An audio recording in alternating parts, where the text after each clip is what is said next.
फुंकहम, चिबाई, good morning, सुप्रभात।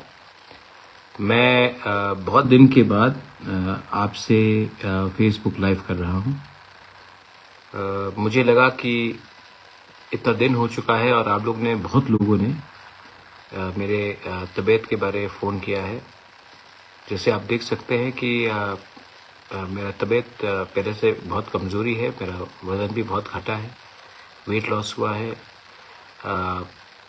तकलीफ़ तो है, लेकिन मुझे लगता है कि with the blessings of you, आपका प्यार, आपका आशीर्वाद, माँ त्रिपुरा सुंदरी का प्यार, आशीर्वाद जो मेरे लिए प्रार्थना चर्चेज़ में हो रहे हैं, दुआ मस्जिद में हो रहे हैं और जो पूजा मंदिरों में हो रहा है। मैं जानता हूँ कि बहुत बुद्धिस्ट मंक्स ने अपने मॉनेस्ट्री में भी मेरे खुशहाली के लिए बहुत लोगों ने प्रार्थना किया है। तो अब मैं सबको थैंक यू बोलना चाहता हूँ। मैं आपको आज सवेरे सवेरे इन द मॉर्निंग 2-3 चीज़ कहना चाहता था। शुरुआत में मैंने देखा है कि एक बहुत खराब एक वातावरण बन रहा है त्रिपुरा में। मुझे लगता है कि मेरे ऊपर हर रोज़ मीडिया वाले, कुछ पॉलिटिशियंस मेरे खिलाफ हर रोज़ कुछ ना कुछ कर रहे हैं। वो चाहते हैं कि ये प्रद्योत माणिक्य, जो बुबागरा आप लोग प्यार से बोलते हैं, उसको कैसे ख़त्म किया जाए, क्योंकि जब तक बुबागरा ख़त्म नहीं होगा, तिप्रासा का जो दिल का आवाज़ है, जो थानसा है, वो तब तक ख़त्म नहीं होगा। और जब तक तिप्रासा का थानसा है, उनको बहुत मुश्किल लग रहा है। तो उनको लगता है कि अगर मुझे ख़त्म करोगे तो तिप्रासा का दिल टूटेगा, तिप्रासा का थानसा टूटेगा, और अगर तिप्रासा का थानसा टूटा तो आने वाले दिन में उनका भविष्य तिप्रासा का भविष्य से ज़्यादा अच्छा होगा। ये कोई सीपीएम, कांग्रेस, बीजेपी, मोथा, आईपीएफटी का फाइट नहीं है। ये फाइट है कि आने वाले 15-20 साल में कौन ज़्यादा नौकरी ले, कौन ज़्यादा पैसा कमाए, कौन के पास कंट्रोल हो, कौन के पास पूरा एक सिस्टम हाथ में रहे जो आने वाले दिन में अपने भविष्य को सुरक्षित कर सके। अगर बुबागरा रहा तो ये पावर तिप्रासा के हाथ में रहेगा। अगर बुबागरा नहीं रहा तो ये लोग मैनिपुलेट कर सकते हैं। इसी के लिए ये गेम प्लान चला जा रहा है, क्योंकि मैंने देखा है कि त्रिपुरा में इनको स्ट्रांग लीडर नहीं चाहिए। त्रिपुरा में इनको एक ऐसा लीडर चाहिए जो हाँ में हाँ बताए, मिलाए। त्रिपुरा में इनको ऐसा लीडर चाहिए, जब सीबीएसई का एग्ज़ाम्स हो रहा हो और हमें बोला जाएगा कि बांग्ला में लिखो, तो जनजाति मोर्चा चुप रहेगा। त्रिपुरा में इनको ऐसा लीडर चाहिए जो महाराजा वीर विक्रम एयरपोर्ट में अनाउंसमेंट कॉकबोरक में ना हो, सिर्फ बांग्ला, हिंदी और इंग्लिश में हो और आवाज़ नहीं उठाए, ऐसा लीडर चाहिए।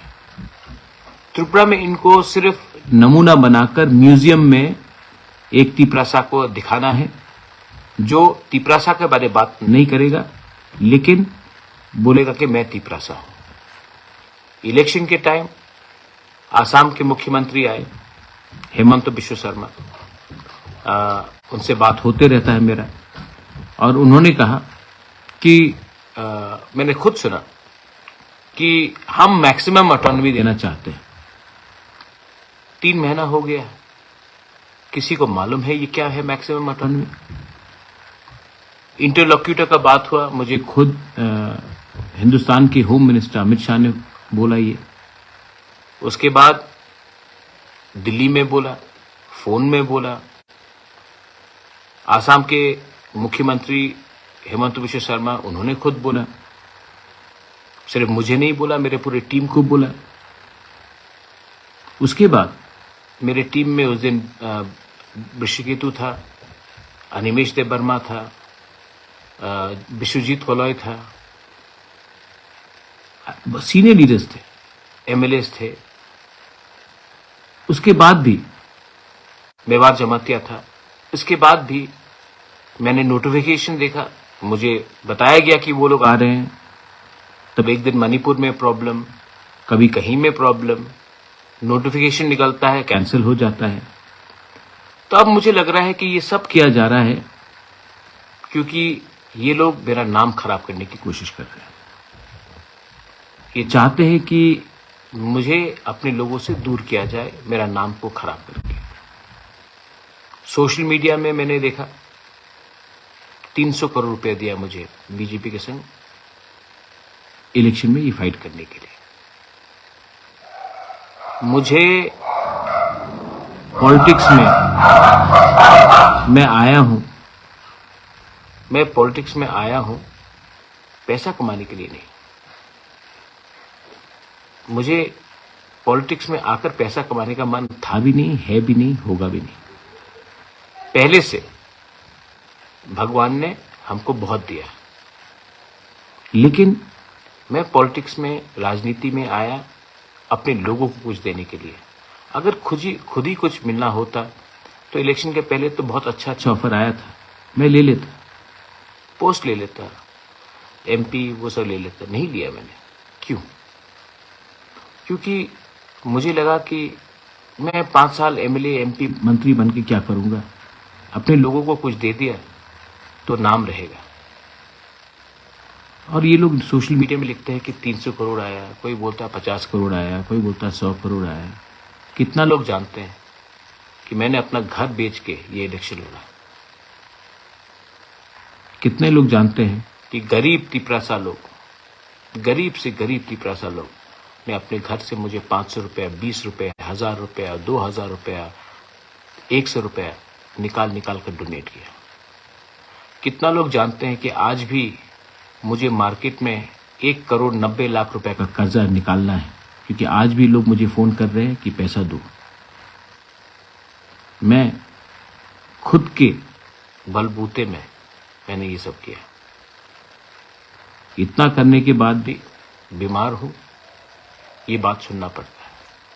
थोड़े दिन पहले एक लीडर ने मुझे फोन किया, बोला कि महाराजा तिपरालैंड का आइडियोलॉजी तो बहुत अच्छा है, लेकिन हमें अपना घर में चूल्हा भी जलाना है, हमको बीजेपी जाना पड़ेगा। मैं दिल से बीजेपी नहीं जाना चाहता हूं, लेकिन पैसे के लिए, घर चलाने के लिए जाना पड़ेगा। मैंने कहा आप जाओ, मैं कोई आपत्ति नहीं, मैं समझ सकता हूं, लेकिन बाद में ये मत बोलना कि मेरा बच्चा पियोन का नौकरी कर रहा है और जो मेरा पड़ोसी का बच्चा है जो बंगाली है, वहां में वो ऑफिसर है और मेरा बेटा उसको सलाम करता दिन में 5 बार। आज आप हल्के हो गए, आज आपने कॉम्प्रोमाइज किया, ठीक है, आपका तो जिंदगी गया है। आपका नेक्स्ट जनरेशन को क्या सफर मिलेगा, ये कितने लोग समझते हैं? पॉलिटिक्स सच में गंदा है। मुझे लगता भी नहीं था कि पॉलिटिक्स इतना गंदा है, लेकिन है। लेकिन मैं पॉलिटिशियन के साथ पॉलिटिक्स करना चाहता हूं। अपना जो गरीब तिपरासा है गांव में, उनके साथ नहीं करना चाहता। ईडीसी में अभी भी पैसा नहीं आता है। लोग मुझे फोन करते हैं, किसी को 5000 चाहिए, किसी का बच्चा को ट्यूमर हो गया, उसको थोड़ा ट्रीटमेंट चाहिए। कोई फोन करके बोलता है कि स्कूल में एडमिशन दिलवा दो। एडीसी के पास पैसा नहीं, मैं अपने पॉकेट से करता हूं। कब तक करूंगा? कब तक करूंगा? क्या एडीसी को वोटिंग से डेमोक्रेटिकली त्रिपुरा की जनता ने नहीं चुना? चुना ना, तो उनके हाथ में पावर आना चाहिए कि नहीं? नहीं आता। क्योंकि अब ये बात तय हो गया है कि जब मैं ऐसा करके जाऊंगा स्टेट गवर्नमेंट और सेंट्रल गवर्नमेंट के पास, तभी मुझे भीख मिलेगा। अगर मैं अधिकार के लिए मांगने जाऊंगा तो वो दरवाजा बंद कर देते हैं। आपका बुभागरा ने जिंदगी में माँ बाप ने बहुत चीज सिखाया। मुझे माँ बाप ने बहुत चीज सिखाया। महारानी विभू देवी ने, महाराजा कैरेट विक्रम किशोर ने बहुत चीज सिखाया, लेकिन भीख मांगना नहीं सिखाया। मैं अपने अधिकार के लिए, अपने लोगों के अधिकार के लिए आंदोलन कर सकता हूं, लेकिन मैं भीख नहीं मांग सकता। और भीख तो मैं उससे नहीं मांगूंगा, क्योंकि ये जगह का असली मालिक तिपरासा है। और जो आज हमें भीख में कुछ दे रहा है, वही थोड़े दिन पहले बांग्लादेश से आया था। दिल्ली के लीडरशिप से मेरा बहुत बात हुआ।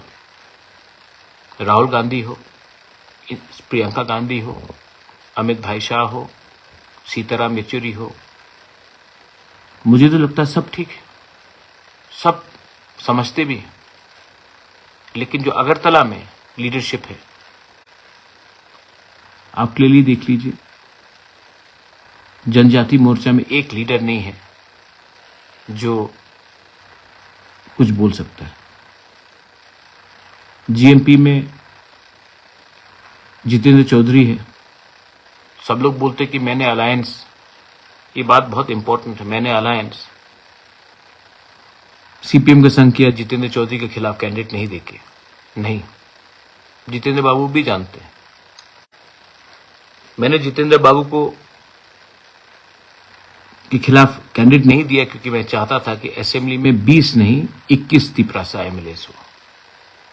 इनफैक्ट मैंने जितेंद्र बाबू को और एक चीज कहा था आपको, मैंने कहा था कि आप राधाचरण को जनरल एरिया से लड़ाइए जहां में तिपरासा का पॉपुलेशन ज्यादा है, हम वहां में भी बैक कर देंगे।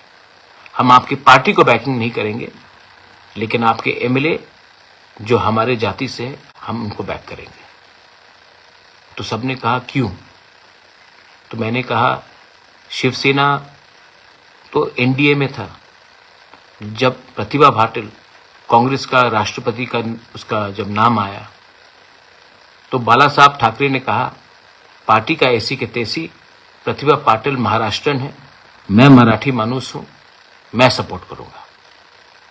किसी ने तो उसको नहीं बोला कि ये अलायंस कर रहा है, ये कम्युनल है। जब प्रणब मुखर्जी का नाम आया एज प्रेसिडेंट, ममता बनर्जी उस समय कांग्रेस के खिलाफ लड़ रही थी, एकदम नहीं थे। लेकिन ममता बनर्जी ने क्या बोला कि प्रणब बाबू আমার বাঙালি মানুষ, আমি ওনার সমর্থন করব। আমি জানি না কি উনি কংগ্রেস আছে নাকি আলাদা দল, আমার সমর্থন ওনার সঙ্গে থাকবে। और ममता बनर्जी टीएमसी ने प्रणब मुखर्जी को सपोर्ट किया। किसी ने कहा कि वो बंगाली पॉलिटिक्स कर रहा था, नहीं, वो अपने कम्युनिटी के लिए, अपने रीजन के लिए, अपने गर्व के लिए बात कर रहा था। तो मैंने यही चीज जितेंद्र बाबू के साथ की। आज मैंने देखा है कि मेरे ऊपर भी वहीं से अटैक आता है। मैं क्या सोच के त्रिपुरा में अपने लोगों को हेल्प करना चाहता हूं और लोग क्या सोचते हैं।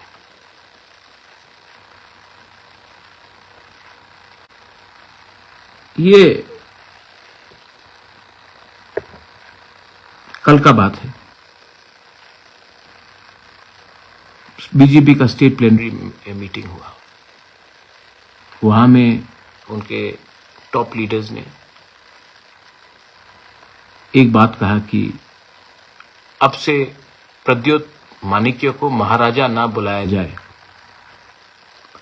उनको प्रद्योत बुलाया जाए, बुबागरा ना बुलाया जाए, प्रद्योत बुलाया जाए। पहला बात है कि ये आपका इंटरनल पार्टी का मीटिंग है, संगठन का मीटिंग है। आप संगठन को कैसा ठीक कर सकते हो, क्या करना चाहिए, ये डिस्कस होना चाहिए था। किसी के पर्सनल लाइफ में उनको क्या बोला जाए, क्या ना बोला जाए, ये ठीक नहीं लगता। और मेरे जनजाति लीडर्स जो वहां में बैठे थे, वो चुप रहे। एक शब्द नहीं बोला। तो ठीक है, आज से आप मुझे प्रद्योत बोलकर बुलाइए, मेरे माँ को विभूत बुला के बुलाइए, बेइज्जत कीजिए, मुझे कोई प्रॉब्लम नहीं। मैंने कभी भी नहीं कहा कि आप मुझे महाराजा बुलाओ, मैंने कभी डिमांड नहीं किया, क्योंकि मैं जानता हूं बुबागरा प्रद्योत टिपरासा के दिल के अंदर है, और जो लोग को इससे आपत्ति है वो ये बात नहीं समझ पाएंगे, क्योंकि मैंने अपना खून, अपना जान दिया है अपने लोगों के लिए। बेइज्जती आप कितने बार करोगे? आपने राज्य का बेइज्जती किया, आपने हमारा माता त्रिपुरा सुंदरी मंदिर को तोड़ दिया, वो बेइज्जती हुआ। उजैंता पैलेस के सामने सेल्फी पॉइंट लगा दिया। उजैंता पैलेस के सामने में एक महाराजा का स्टैचू नहीं है। अस्तबल को हटाकर विवेकानंद कर दिया। नीर महल ले लिया। आज सीबीएसई एग्जाम्स में हमारा यंग जनरेशन को एग्जाम लिखना है तो आप लोग बोलते हैं कि बांग्ला में ही लिख तो होवे। थोड़ा सीखना चाहिए आपको। एक व्यक्ति को आप पुश करते करते करते करते करते ऐसा जगह में पहुंच जाओगे जब वो और पीछे जा नहीं सकेगा, तब वो फाइट बैक करेगा।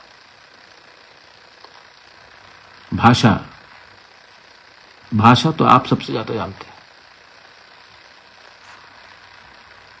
50 साल पहले, 52 years ago, जब पाकिस्तान ने ईस्ट पाकिस्तान, जो आज बांग्लादेश है, जब पाकिस्तान ने ईस्ट पाकिस्तान के ऊपर उर्दू भाषा कंपलसरी बना दिया था, इंपोज करने की कोशिश की थी, तो ईस्ट पाकिस्तान के जो बंगाली भाई ब्रदर सिस्टर्स थे, उन्होंने भाषा आंदोलन शुरू किया, और उसके लिए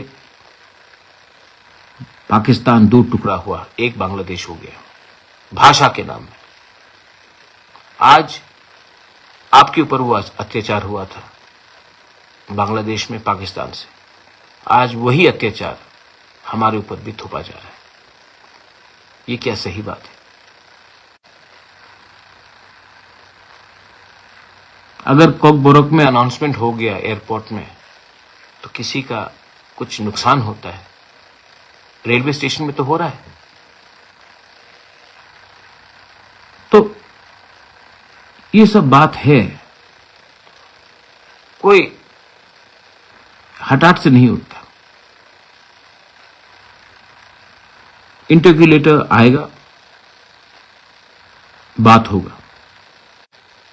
मैंने अपना स्टांस क्लियर कर दिया है कि मेरी टीम जाके मिलेगी, मैं नहीं मिलूंगा, क्योंकि ताली दो हाथ से बजता है। और अब मुझे जो एटीट्यूड लग रहा है, मुझे नहीं लगता है कि स्टेट गवर्नमेंट का एटीट्यूड हमारे तरफ ठीक है। अगर ठीक होता तो मैं जो कल मैंने बात सुना है वो सुनाई नहीं दिया पड़ता। गलती हुई है, मुझसे भी हुई है, बीजेपी से भी हुई है, सीपीएम से भी हुई है, कांग्रेस से भी हुई है। मैं सबसे बात करूंगा। और धनपुर में जो बाई इलेक्शन होगा, मेरा मानना है कि मानिक सरकार जी, आप थोड़ा सा चुप बैठिए, क्योंकि आप 5 साल में as a leader of the opposition आपने कुछ नहीं किया, तो थोड़ा चुप बैठिए और हम तैयारी करते हैं कि धनपुर इलेक्शन में कैसे हम लोग जीतेंगे। शांति से बैठकर बात करके 1:1 कॉन्टेस्ट करके कैसे जीतेंगे, क्योंकि मैं समझ चुका हूं जहां में तिपरा मोथा का चांस नहीं है जीतने का, तिपरा मोथा को कैंडिडेट नहीं देना चाहिए। और आप भी समझ जाइए, जैसे बागमा, शांतिर बाजार, छामानू, कृष्णपुर, जहां में आपका कोई चांस नहीं था जीतने का, आप भी वहां में कैंडिडेट अब आगे में मत दीजिए।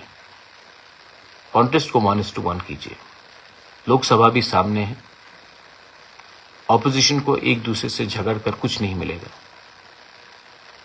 ऑपोजिशन को पर्सनल हेट्रेड को छोड़कर लार्जर इंटरेस्ट को देखना पड़ेगा। मैं आप सबसे मिलूंगा।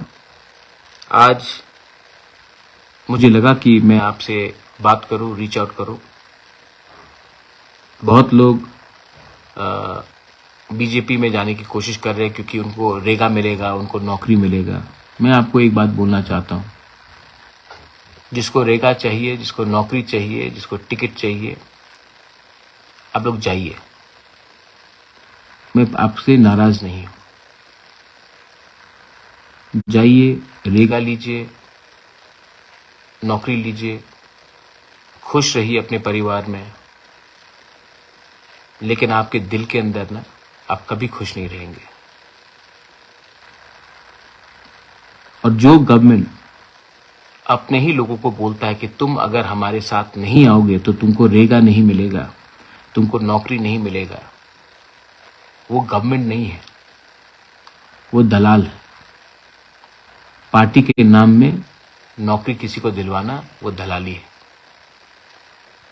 मोदी जी, आप तो 140 करोड़ हिंदुस्तानियों के प्राइम मिनिस्टर हैं, तो फिर स्टेट गवर्नमेंट को बताइए कि जिन्होंने वोट नहीं किया, क्योंकि बीजेपी को सिर्फ 39% वोट मिला है, 61% ऑफ त्रिपुरा ने बीजेपी को वोट नहीं किया, तो क्या आप वो 61% को काट के अलग करके त्रिपुरा चलाना चाहते हैं? ये असंभव है, ये असंभव है। फिर से गौर कीजिए और अपने महारथियों को जो अगरतला में बैठकर कारोबार और अपना एडमिनिस्ट्रेशन चला रहे हैं, उनको बोलिए कि दुश्मनी छोटे से छोटे लोग से भी भारी पड़ता है। हम यहां में किसी से झगड़ने नहीं आए हैं। हमारा डिमांड ग्रेटर त्रिपुरा लैंड का with in the constitutional framework, constitutional solution greater Tripura land का है। और मैं आपको बोल रहा हूं कि ये डिमांड कहीं भी जाने वाला नहीं है। मैं बहुत कमजोर हूं। डॉक्टर ने बहुत चीज किया है कि मत करो, वो नहीं करो। I am very tired. लेकिन जब मेरा आखिरी सांस निकलेगा ना, तो वो आखिरी सांस भी हमारा त्रिपुरा का फाइनल सोल्यूशन के लिए होगा फॉर ग्रेटर त्रिपुरा लैंड। और जो लोग बोलते हैं कि I love you Bubagra, I love you Bubagra, I club थम, मैं आपसे एक बात बोलना चाहता हूं। पिछले 4 महीने में हर मीडिया जो अगरतला में बैठा है, स्पेशली बंगाली स्पीकिंग मीडिया, ने मेरे खिलाफ क्या क्या नहीं लिखा। आप लोग ने कुछ नहीं किया। सिर्फ ये मेरा ड्यूटी है कि मैं आपका सुरक्षा करूं। मैं अस्पताल के पलंग में बीमार, कष्ट में, मेरे खिलाफ रोज लिखा जा रहा है। आप लोग एक बार भी, आपको ठीक नहीं लगा कि बुबागरा को कितना खराब लग रहा होगा, हम प्रोटेस्ट करना चाहिए। इसमें हमारा कमजोरी है। आप चाहते हैं कि मैं फोन करूं और आपको बोलो प्रोटेस्ट करो, तभी आप प्रोटेस्ट करोगे। अगर आपको लगता है कि मैं आपका हूं, मेरा परिवार आप एक हैं, तो कभी कभी आपके पास ये पूरा अधिकार होता है कि मुझे भी, मेरे खराब समय भी, and I've really fought for you, you know.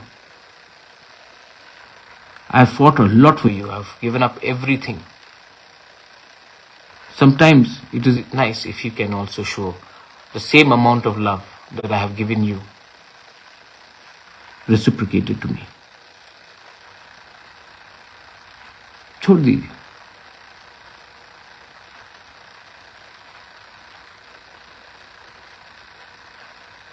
आज दिल से मैंने बात किया।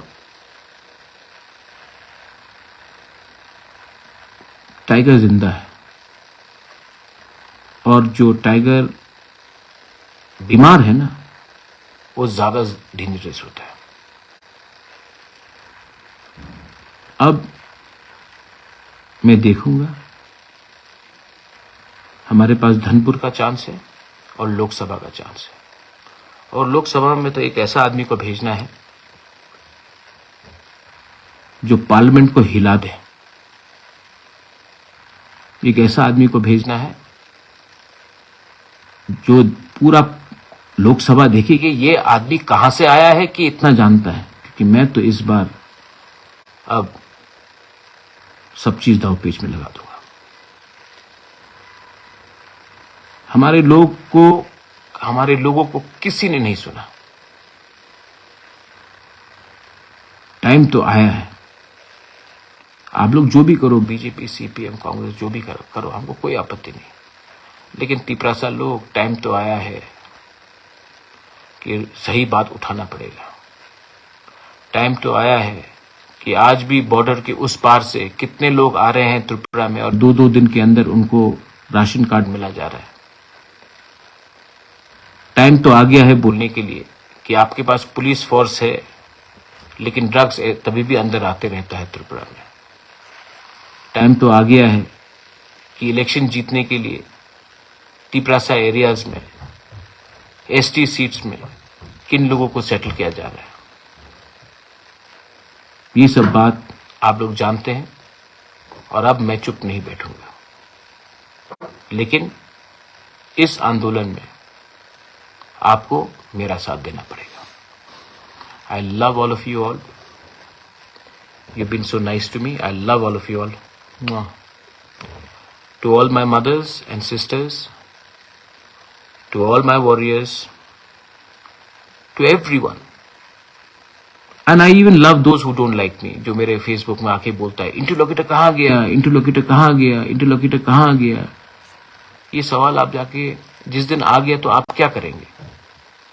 आप ट्राइबल का मजाक उड़ाते हैं। आपको लगता है आप मेरा मजाक उड़ा रहे हैं, आप ट्राइबल का मजाक उड़ा रहे हैं, और आपको भी जवाब मिलेगा, क्योंकि आप लोग ने हमारे खराब समय में, हमारे दर्द में मलहम नहीं लगाया, आपने नून मसला है। जख्म तो है, लेकिन उस जख्म का जवाब हम फेसबुक में नहीं देंगे। उस चोट जो आपने हमें बेइज्जत किया है, वो हम ट्विटर में नहीं देंगे। उसका जवाब आपको आपके घर के सामने मिलेगा। तब आपको मालूम पड़ेगा कि एक तिपरासा को बेइज्जत करके उसी के जगह में, उसी के हाँ में, उसी के राज्य में आपको क्या मिला। बेलाई बेलाई नो हम बाय। God bless you and we will win. हम लोग जीतेंगे, हम जीतेंगे। और अगर मेरे साथ कोई भी नहीं रहा तो अकेला मैं फाइट करके जीतूंगा। नहीं जीता तो मर जाऊंगा, लेकिन मेरा लास्ट सांस भी अपना परिवार, अपना राज्य, अपना देश के हित में होगा। तिप्रा मोथा आयुक लोकथोंग, तिप्रासा दोफा आयुक लोकथोंग, तिप्रासा आयुक लोकथोंग, ग्रेटर तिप्रालैंड आयुक लोकथोंग, कॉन्स्टिट्यूशनल सोल्यूशन आयुक लोकथोंग।